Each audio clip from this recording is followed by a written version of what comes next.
the EUTOPIA environment and the fellowship program, and then Rafaela will take the lead to explain the most important parts, how to apply to our third call. So the agenda will be the webinar rules, the overview of the EUTOPIA-SIF program, application and selection procedure, how to apply, and the Q&A session. So the webinar rules, the webinar will be recorded and made available on the EUTOPIA Alliance YouTube channel. Your camera and microphone will remain disabled. Please limit the use of the chat message. We will use it to send you useful links, so don't pollute it with the hello and things like that, because it will be more easy for you to find the useful information. You must ask all your questions in the Q&A session you will find, I think, on the top of your screen, and not in the meeting chat. We will not answer the question in the meeting chat. Your question will be moderated by me and Francesca, and all questions hopefully will be dealt with at the end of the webinar during the Q&A session. So, the overview of this program. So as an introduction to this webinar, I would like to provide you with a brief, really, overview of the key feature of EUTOPIA-SIF program before explaining you really the most important part about your application. SIF is an international postdoctoral program, and most important is that this is a European Marie Curie action, meaning the fellows recruited are totally part of the Marie Curie Fellow Scheme and will be, after the fellowship, considered as the Marie Curie alumni. The objective of our program is to offer outstanding opportunities for talented young researchers to develop their research skill, expand their career prospects, explore new research horizons, and tackle the main scientific and societal challenges of our time. The program is hosted by the EUTOPIA European University Alliance, but restricted to the 6 first universities of the original alliance. I will explain this part in a few seconds. The program is co-funded by the European Commission under the Marie Curie Co-Fund scheme and the 6th initial EUTOPIA University. So within the 5 years duration of the project, EUTOPIA-SIF will recruit 76 fellows in order to constitute a pan-European cohort of promising young researchers. So let me now briefly present you the European EUTOPIA Alliance, and especially our 6 like-minded universities involved in the SIF program. So we have VUB University in Brussels, CY Cergy Paris University in Paris, of course, University of Gothenburg in Sweden, University of Ljubljana in Slovenia, University of Pompeu Fabra Barcelona in Spain, and University of Warwick in UK. Together, they were selected as one of the first European universities by the European Commission in 2019. The aim of EUTOPIA Alliance is to create really an integrated and connected academic community addressing global challenges and promoting inclusion, and being active in the contribution to European economic development through research and innovation. We are now 10 partners university with 4 new members joining recently the Alliance. So Babeș-Bolyai University in Romania, TU Dresden in Germany, Ca' Foscari University of Venice in Italy, and Nova University Lisbon in Portugal. But the 4 new partners are not involved in SIF program, as this is a specific project granted before their arrival in the Alliance. So this is why you cannot be able to choose them as host or co-host for the SIF application. So we will not answer more questions about that. You cannot have any host or co-host with these 4 new partners, I'm sorry. So the core objective of the EUTOPIA-SIF program is to help young researchers to develop ambitious research projects, and the program focuses on 5 key research areas, very large key research areas, that are central to understanding and shaping the future of our planet. A broad spectrum of disciplines are welcome, of course, from fundamental to experimental science, including social science and humanities. The program encourages interdisciplinary interaction and is open to researchers from really all academic fields in connection with this research area. I will now briefly also highlight the benefits the EUTOPIA-SIF program can bring. The first point is to emphasize is that this project is really related to a very large and growing community with location in all over Europe, We will offer a joint supervision with fellow hosted in one university and a mandatory secondment of 2 to 6 months in another one to promote intersectorality, and mobility. The fellows will also undertake an external secondment and preferably outside academy. We offer finally a very rich training program centered on transferable skills and interdisciplinary exchanges. So I guess that if you are here attending today this webinar is that you want to join EUTOPIA Alliance as an EUTOPIA-SIF Marie Curie postdoctoral fellow. So, and I hope we will be very happy to welcome you as a selected candidate in September 2023. So now I leave the floor to Rafaela for the next very important part. Thank you. So thank you for the introduction of the program. I'm now requesting control of the presentation so that, all right, you can now see me on the screen. So I will now give you a brief overview of the main features of this program, the application procedure, and a guided tour of our application platform.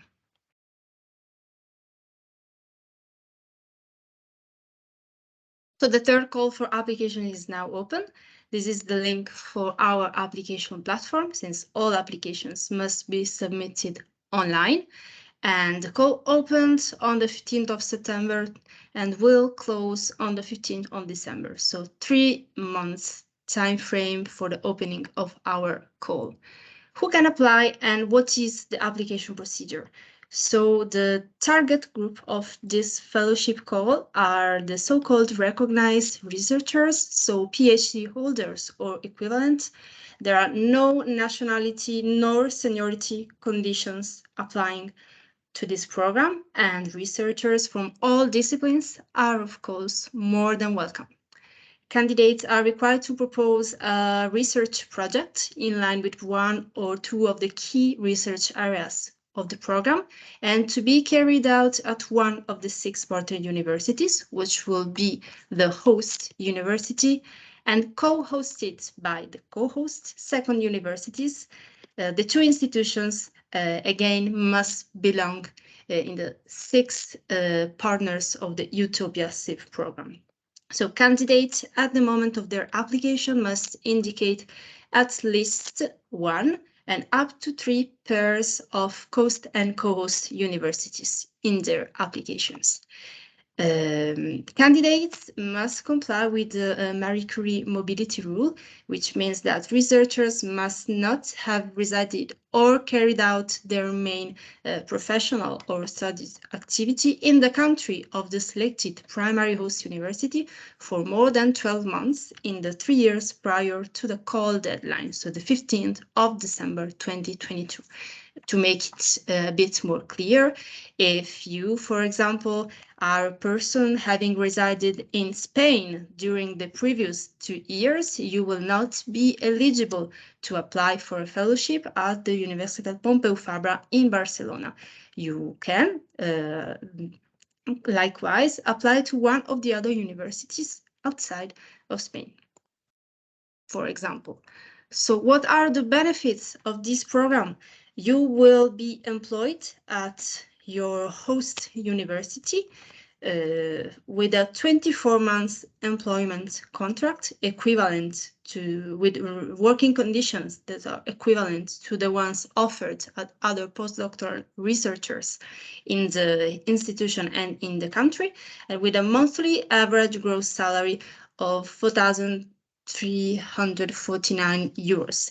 This monthly average gross salary displayed here is an average of the amount of the salary offered by each of the 6 universities, which is a bit different. And you can have the detail in the guide for applicants. Why are the salaries a bit different in the 6 universities? Because all salaries respect the minimum salary amount fixed for the MSCA fellowships, and each university applies their own contribution according to a fixed coefficient that takes into account the differences between countries and universities. Each EUTOPIA-SIF fellow will have access to a supplementary budget for their research and travel expenses, and the program ensures full academic freedom in the pursuit of your research projects. Moreover, you will have attractive living conditions not only in the country and institution, but also a support for mobility during your fellowship, as EUTOPIA-SIF is a Marie Curie action, and the mobility is one of the core values of Marie Curie programs. What will be your application content? So, of course, your research proposal developed using a mandatory template and a self-assessment of the ethics in your research proposal. The choice of one key research area among the 5 defined in the EUTOPIA-SIF program, at least one hosting choice, and at least one support letter from a chosen hosting groups. The support letter must prove the endorsement of the research group to your project and the feasibility, of course, of your project within the research group. So to show that your research is well embedded and fits well the work of the host research group. And please, I see a message. You can ask a question in the Q&A section. There is a button on the top of your screen, and you can ask questions there. They will be answered at the end of the presentation. Thank you. So in addition to that, you will be required to submit your CV through the upload of a file and a personal statement. Request 2 reference letters to people whom you have worked with, and that will describe your work and your achievements, and to provide a PhD certificate plus a translation in case your certificate is not in English, or the proof of 4 years of equivalent research experience through the mandatory template. So regarding the research groups, it is highly recommended that you contact the research groups, not only because you are requested to provide a support letter, but also because they may help you in developing and constructing your research proposal. Please be careful, or in case you are interested in joining the Vrije University of Brussels, in the VUB only 11 research groups are eligible, so please acknowledge the list of eligible research groups of the program on our website, and note that in case you want to go to the VUB as a co-host of your fellowship, there are no restrictions in that case. And this 3rd call for the EUTOPIA-SIF program is expected to award at least 25 fellowship positions, and the number of positions available in each university is displayed here. There's a slight mistake here. It's called 2022-23. Sorry for that. In any case, the correct numbers and this table is available as well in the guide for applicants. So let's move on to the selection criteria. Those are detailed again in the guide for applicants with the weight for each evaluation item. So your application will be assessed according to its scientific and technical quality, the excellence, feasibility, and suitability of your proposal, the impact of your research proposal and the results you intend to achieve, your experience and proof of leadership, and the added value of the EUTOPIA-SIF Fellowship in your further career development. So this is the indicative timeline of the program and the application and selection procedure. Once again, the detail is available on the guide for applicants. So with no further delay, I will move on to this. So if you want to find more information, this is the call website. The guide for applicants is still the best resource you have available to answer your questions.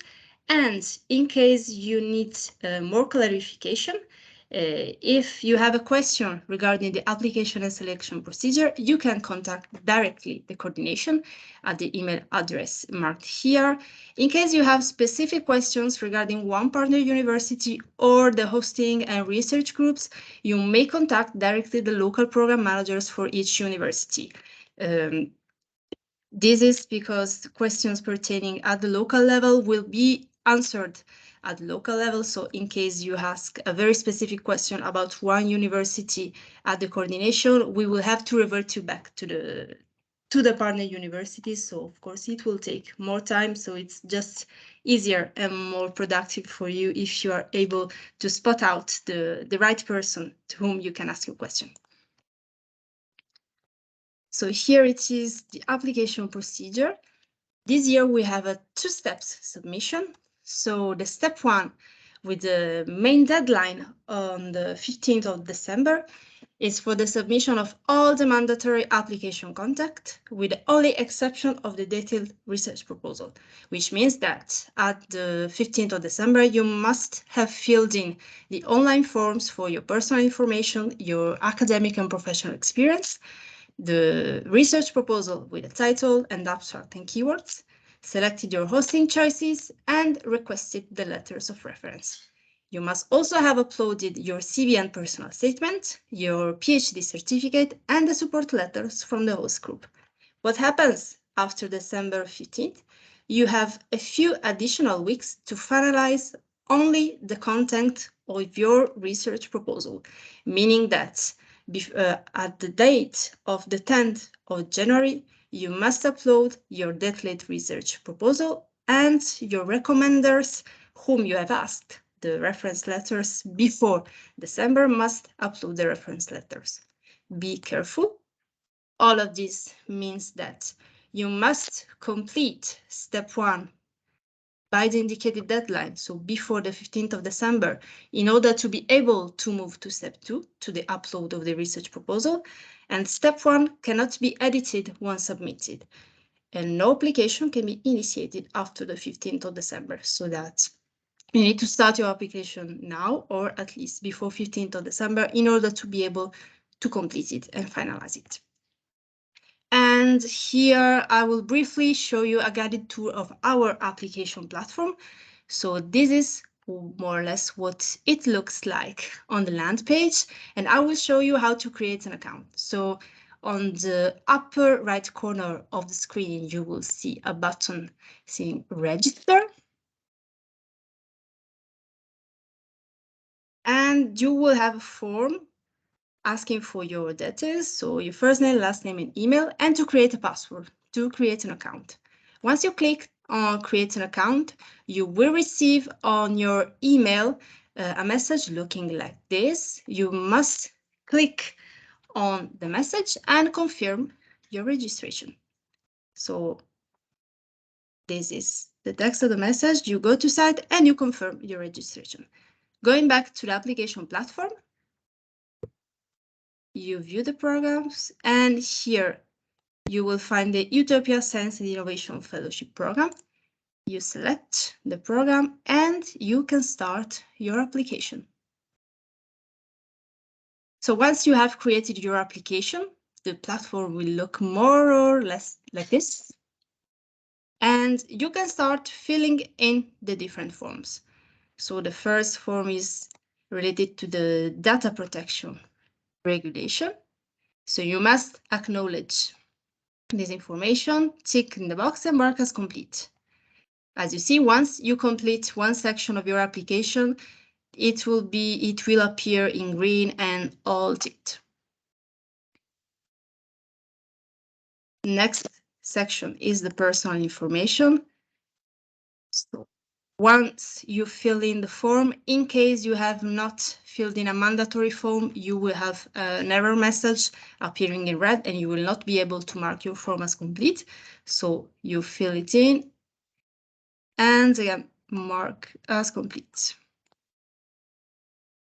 Next section, academic and professional experience. So you will add the detail of your highest degree completed and your employment history in case you have ever been employed. One question will ask you in case if your current employment is a permanent position, and in case your answer is yes, you must acknowledge that if you are selected as a EUTOPIA-SIF fellow, you must be able to take on a contract, a fellowship contract, and so to resign from your actual permanent position in order to take up a full-time contract of 24 months.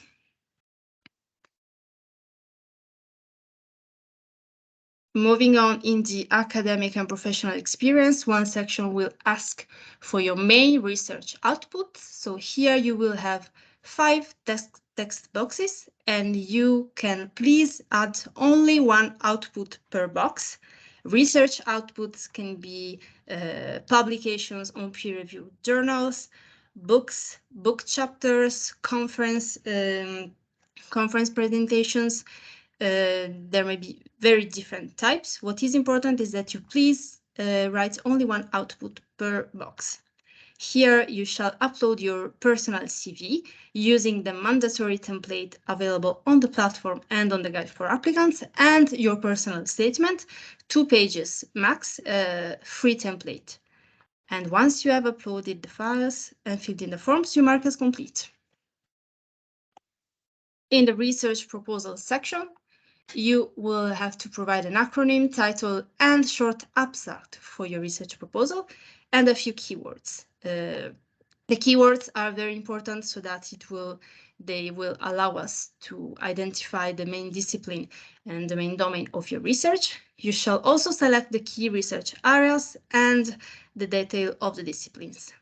Moving on, the next form, you have to select your hosting choices. So one host and one co-host university. Please remember that it must be 2 different universities, and selecting one research group from the list, and indicate one prospective academic supervisor. You must also tick the box confirming that you comply with the mobility rule for the hosting choice, and you move on with the form. Last part of the research proposal, we will kindly ask you to recommend 4 external experts to assess your application. What is the definition of external expert? It must be one person, researcher, expert in your scientific domain, with whom you have not worked or collaborated in the past. So there might be no conflict of interest in evaluating your application. We may use these names of experts in the international peer review phase. This may make our life easier when we are finding experts to review applications. So again, you mark as complete your form, and you proceed with the upload of your PhD certificate or the template for the equivalent research experience. So you must hold a PhD degree or 4 years of equivalent research experience at the call deadline, and upload your certificate together with a translation in case your certificate is not in English, or the mandatory template for detailing your experience. And again, you mark as complete. Here is the page for the upload of the support letters. You can select at least 1 or up to 3 support letters to upload. You upload the file, and you please fill in the details of the signatory of the letter, and you mark as complete. To request recommendation letters, you click on request recommendation, and you fill in with the details of the person whom you want to send the request. The person will receive an email asking them to submit a letter on the application platform, and they will have until the 10th of January to send their letters and to upload them directly on the platform. And you mark as complete. You have a quick checklist that it may be useful for you to verify whether you have filled in all the relevant forms. Mark as complete.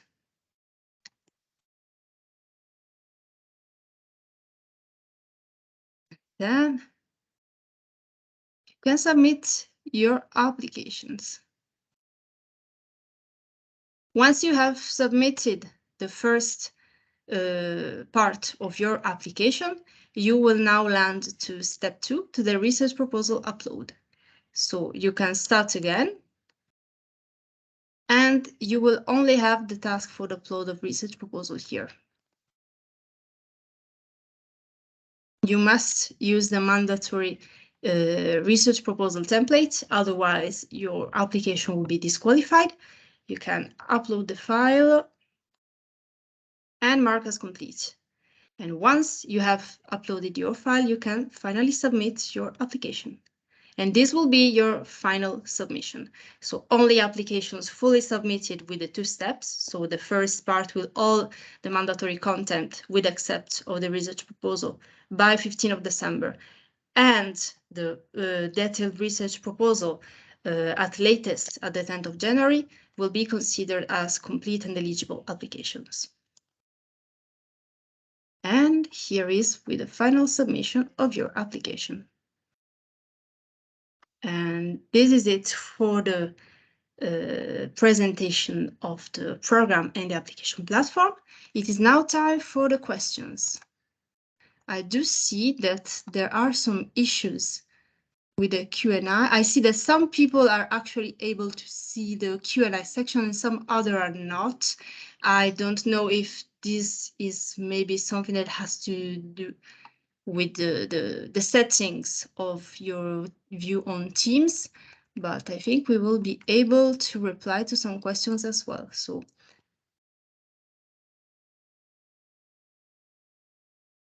as you can see in the chat, you already have the useful links to the application platform, to the guide for applicants, our website, and the research groups.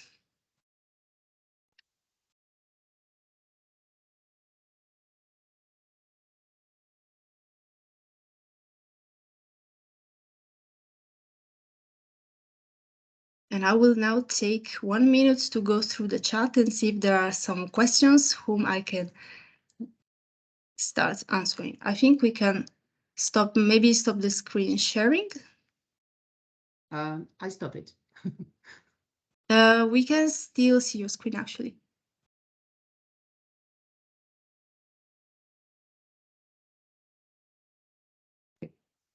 Okay, perfect. Thank you. So I see there is a question from one candidate asking that the host university only requested a CV and motivational letter. How does the host university knows my research area, and how do I know the research thematic area in the host university? Well, to know the research area of the host university, we have on our website the list of research groups available, divided by key research areas. So you may have a look at it and find a research group that looks suitable and pertaining to your research.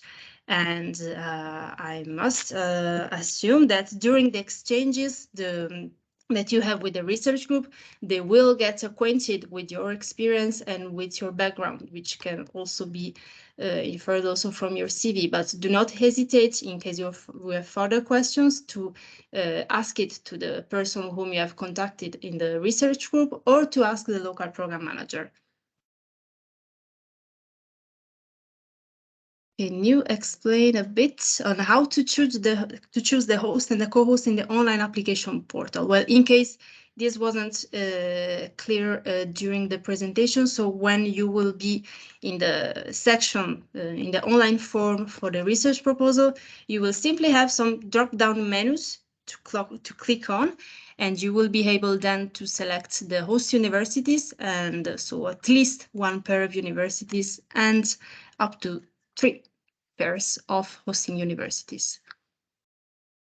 Question: must candidates develop projects that are related to the SIF non-academic partners, or can we work with other non-academic partners? This aspect is broad, and I was wondering whether this means freedom. Yes, I confirm this means freedom. The list of academic partners, non-academic partners that appears on our website is a non-exhaustive list, so it is merely a suggestions of external partners with whom you already have a relationship, but this does not mean that you're limited to those. On the opposite, you are more than encouraged to interact with other non-academic partners that you find relevant to your research project. Concerning the question related to pre-candidate, the pre-application, we are engaged to send your application and request to all the research group that are related to your research. So this has been done for each university, but then we will not monitor their answers. So of course, if there is no answer, we cannot really ask to everyone check if the answers has been done. So it is also up to you to contact directly the research group you're interested in, going on the EUTOPIA website partners and check which research group is most suitable for you and try to have an answer.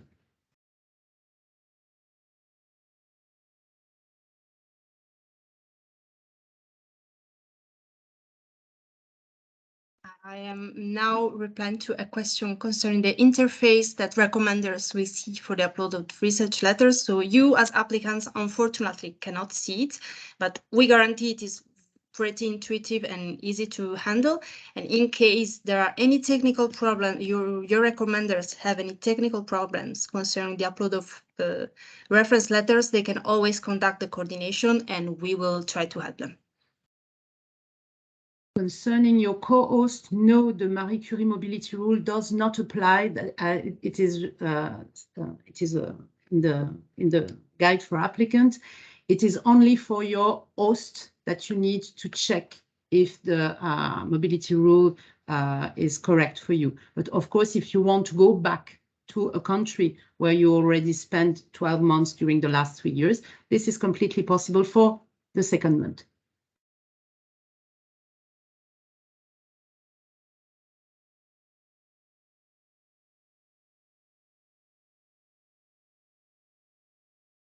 I see a question from a candidate in the Q&A stating that their PhD defense will be on the 14th of December. Which kind of document can they provide?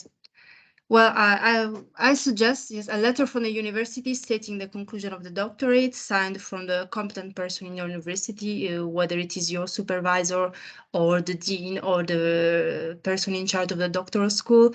We need something that looks official and has at least one signature that we can verify, but these will be more than enough, I guess.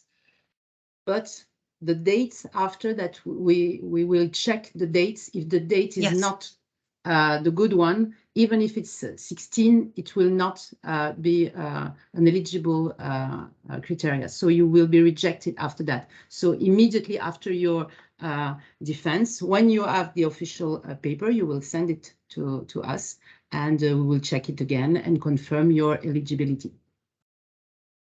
Yes, please be very careful for that, because it is not a requirement imposed by us as EUTOPIA-SIF program, but it is an eligibility criteria imposed by the European Commission in the funding, and the European Commission is very strict on the respect of their criteria.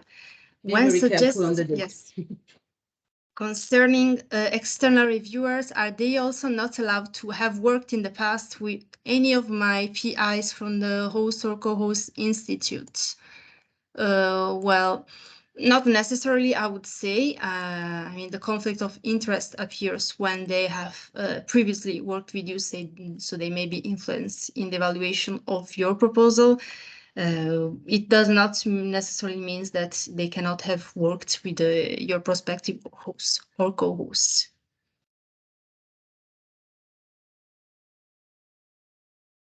Once again, concerning the pre-application on whether you should or should not contact research groups, yes, we have transmitted the information to our partner universities. Due to the high number of candidates, we cannot guarantee that you will be a feedback or a return. So in case you're interested in working with a research group, we suggest that you contact them anyways, so that you are sure that you are able to establish cooperation and to obtain the support letter, most importantly for your application.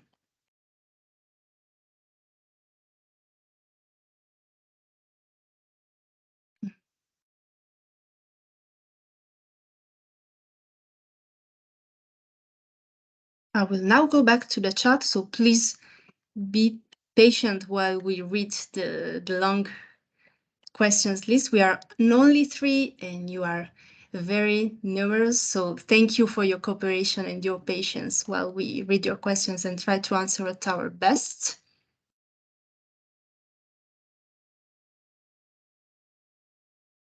Do you have grants for open access fees?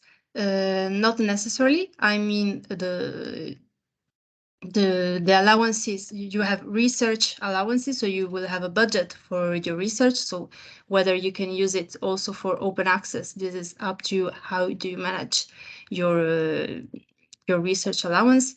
And knowing that also usually in each university there are provisions for open access. But I am sorry, I do not understand the second part of the question, which is, can we submit project proposal to a journal?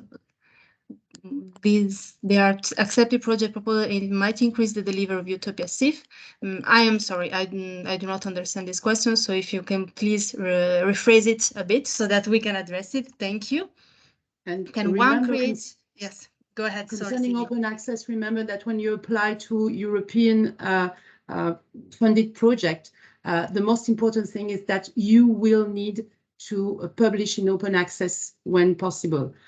So you have to check with your research group who can add budget in order to help you to finance eventually the cost to the open publication in a very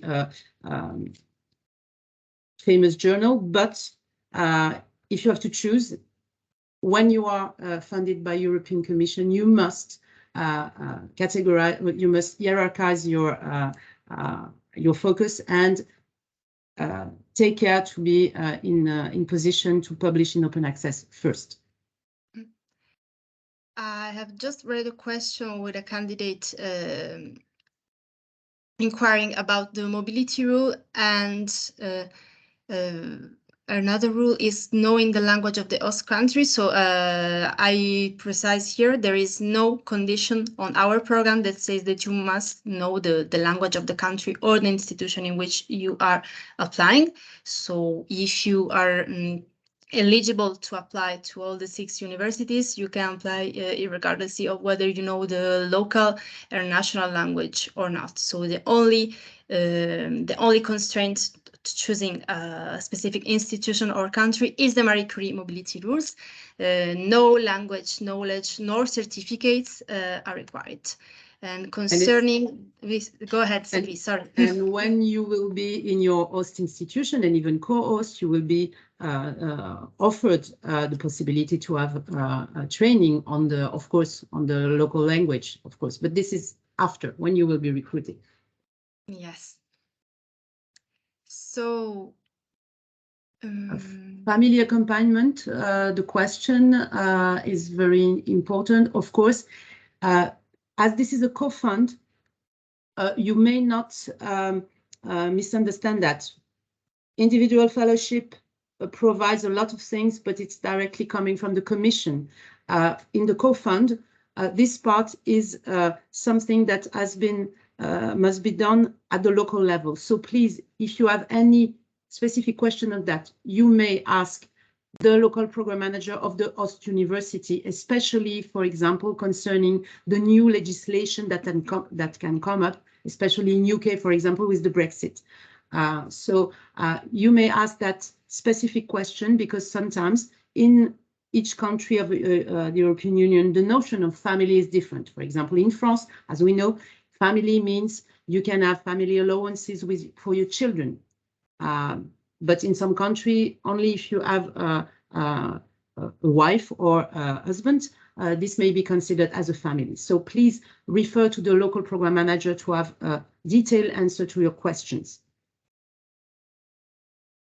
I answered as well in the chat. I saw some questions concerning support letters and host or co-host. So to clarify, you must submit at least one support letter from at least one host universities. You are not required to have support letter from a co-host. And in case you submit a support letter from your co-host, this will not in any way contribute to the evaluation and to the assessment of your application, since this is not part of the requirements. So support letters from the host universities.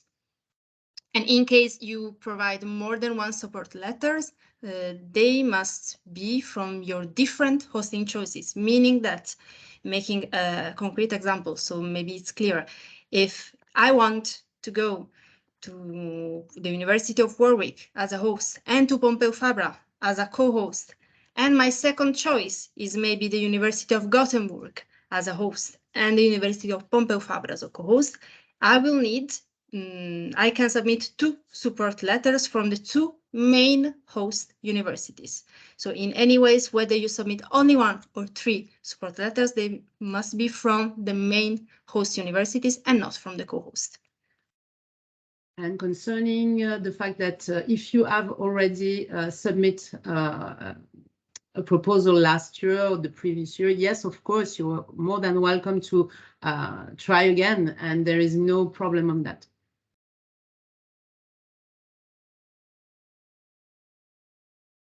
Applications from researchers from all nationalities and ages are welcome.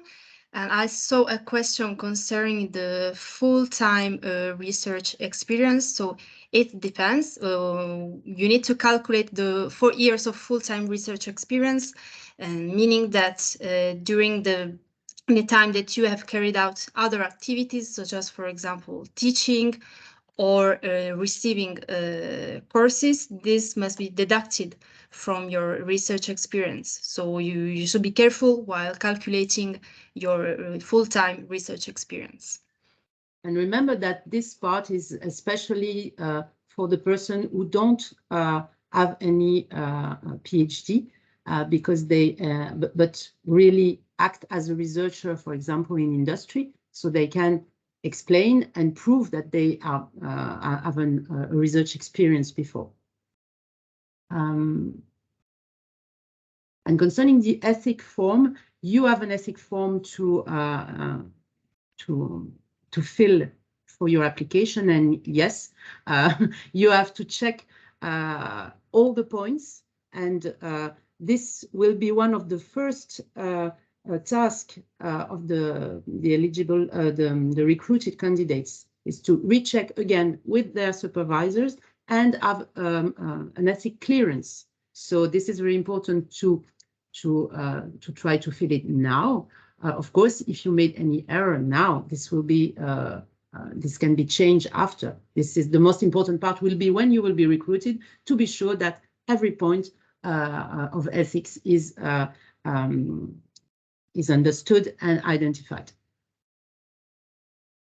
Okay, I see 3 questions still unanswered. One about the starting date of the fellowship, another one about reference letters, and one on the disclosing of the research projects before the submission. So concerning the starting date, as in this program is a co-fund and not an individual fellowship, you are part of a cohort of fellows, and the program provides also a certain number of training and seminars activities arranged, which means that in order for you to participate in these activities, to be part of a cohort, and also for our better and smooth implementation of the program, the starting date cannot be postponed unless there are external constraints, such as if you have to wait for a visa acceptance in order to work in the country, we can postpone a bit the starting date. But of course, we must be aware that you have undertaken all the necessary procedures, for example, for obtaining a visa or a working permit, in case you need one, in due time, in order to start the fellowship in September. And concerning the possibility of putting the fellowship on hold, this is something that it is not possible in our case. We have asked the question to the European Commission, and it is unfortunately not an option. Then reference letters, no template. It is free. Just maybe be careful that the person who is providing a letter is recognizable. So maybe just the name, the affiliation, the signature. It can be easier for us to read a letter that is recognizable. no specific requirement about the disclosure of your research project. If you want to submit something about it to journals, you're free to do so. This will not, in any case, I guess, interfere with the evaluation of your proposal. Training activities. You can, in your research proposal, you can mention training activities that you want to undertake at your host university, or also others if you have already identified your needs. Concerning the bibliography question, you have 2 pages maximum in the template, and on the platform you may choose 5, the main 5, and not use all the 5 section to put all your bibliography. It's really one publication, one book, something that is relevant for you and you want to put forward. And of course, if you're lucky to have more than 2 pages, you can just explain that this is only a part of your publication, and that can be available in your ORCID profile, for example.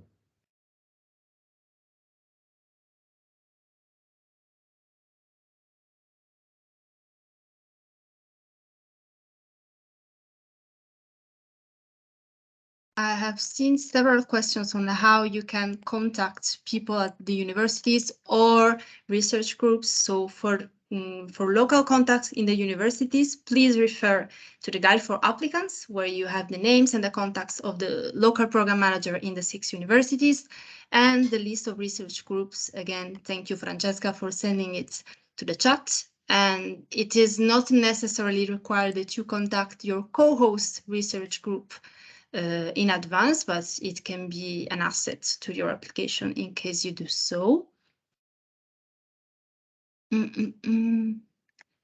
And yes, hosting universities may help you finding some accommodation, but in case you want to have more information on that, I suggest you contact a local program manager that can give you more detailed information about the provisions.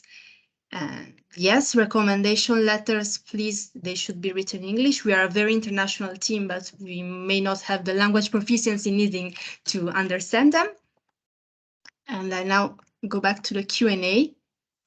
Can Marie Curie PhD Fellows alumni apply? Yes, of course, there are no restrictions as long as you comply with other eligibility criteria. You are, of course, eligible. Yes, there are national Marie Curie offices in each country which is partner to the scheme. So you can contact them. I will try and look for the list right now. Otherwise, we can maybe see it later. If you can send us an email, we can exchange more in detail about this.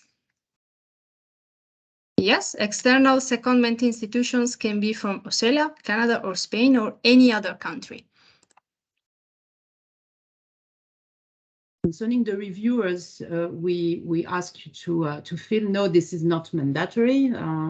Correct me, Raphael, if I'm wrong. Yeah, but it can help us. Of course, you may put as a reviewer someone that is not closely related to you, because he will not be eligible because of a conflict of interest. But in general, you can put people who appear in bibliography, for example, because of course they will be able to review your project. So this will help us, but this is not mandatory.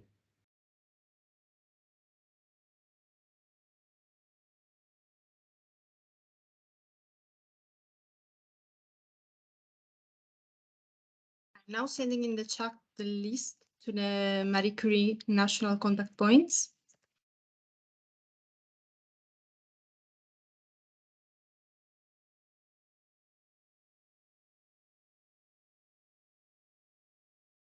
And of course, there are many questions related to the budget. So your budget is explained in the guide for applicant. Then when you expect to have more financing, you have to discuss that with your supervisor. Of course, the idea of having a host and a co-host within the EUTOPIA Alliance is because we want to support the collaboration between research group in our alliance. So the idea is that with your project, they can start or continue a collaboration. So this means that they have to arrange themselves and perhaps support you, of course, in your needs of additional budget. But this has to be discussed with your supervisors and co-supervisors.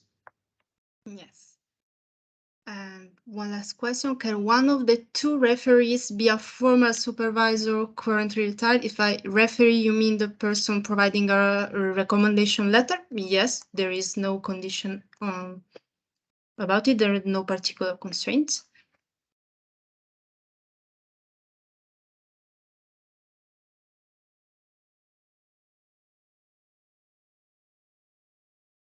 Let's see if there are still unanswered questions.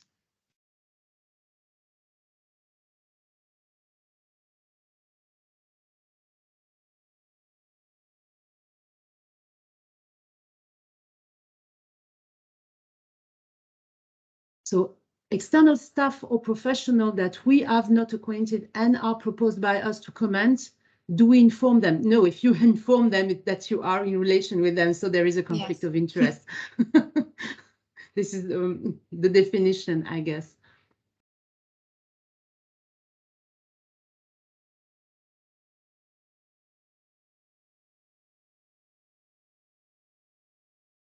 Yeah, so please be careful that you have very clear the distinction between the recommenders, so the two people whom you will ask to provide a recommendation letter for your application, who must forcibly be someone whom you have worked with and who know your work and how you work and your skills and so on and so forth, and the experts required in the research proposal section. Those must be people whom you have not worked with, so they must be external impartial evaluators that we may contact for the peer review of your application. So the peer review principle is that you must not have a conflict of interest with a candidate whom application you are reviewing, so it must be someone you are not in contact with.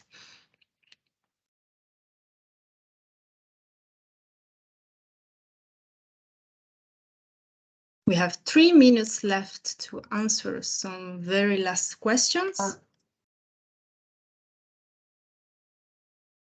Concerning the question related to the project that is ready to submit to journals, meaning that you already have results, it's not anymore a research project, you have results. So the intellectual property is something that will not apply to your supervisors. So your project will be something new. I'm not sure that this is very clear. Perhaps you have to be in contact with your research group. You cannot sell something that is already done. You will have to have a new research project in the frame of Utopia. We will recruit you to have a new research project, meaning new research results.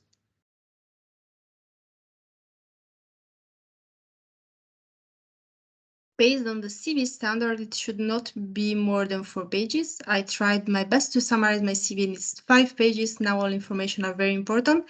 Yes, I do understand that all information in your CV is very important, but please keep in mind the fact that we, as coordinators of a European grant, we must ensure equal treatment and fairness to all candidates, which means that if we set a requirement to a 4 pages CV, all the information that all candidates have to provide is of course very important, but we require that the CV must not exceed the 4 pages limit, so that each and every of the candidates have the same page length, which means the same opportunity to show their experience, and that you are all treated and evaluated in the same way and with the same fairness and transparency. It is also a matter of accountability from our side in our selection procedure.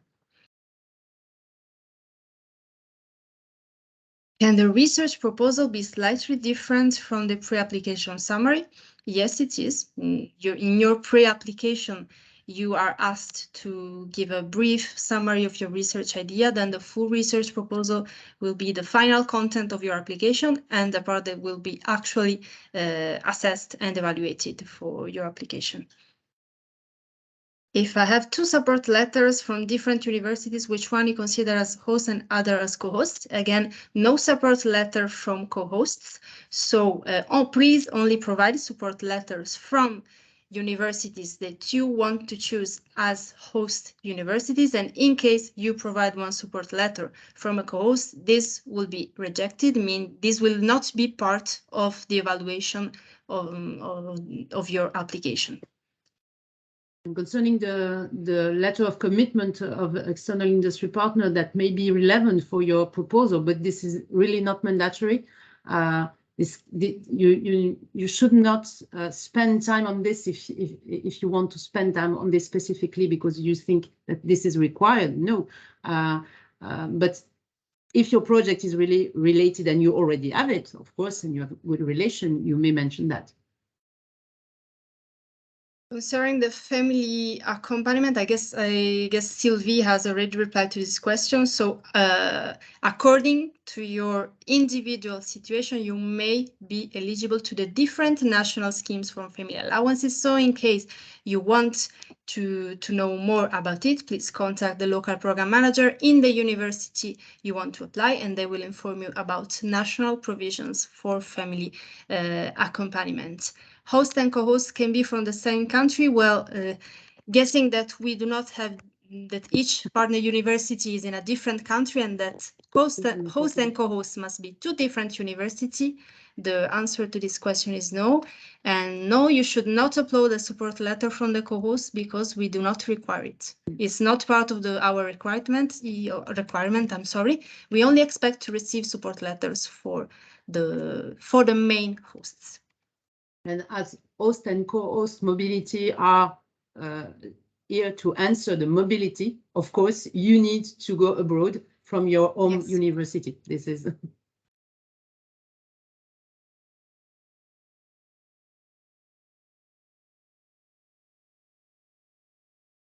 One more minute for last questions. I start already to thank you for participating in this webinar and for your patience for the technical problems with the Q&A. I hope you appreciated our effort to go through all your questions in the chat. It is not very easy, but I hope we managed to answer you at the best. We will try and summarize the main points emerged from your questions into a Q&A section on our website. And the recording of this webinar will be soon made available on the EUTOPIA Alliance YouTube channel, so that in case you want to refresh a bit your information, you can view the recording. And again, a reminder, in case you have questions concerning the evaluation and selection procedure, you can contact the coordination. In case you have specific questions about one of the universities or research groups, it is better that you contact directly the local program managers. So thank you again. Have a nice rest of your day and good luck with your application to the EUTOPIA-SIF program. Bye. I will now stop the recording.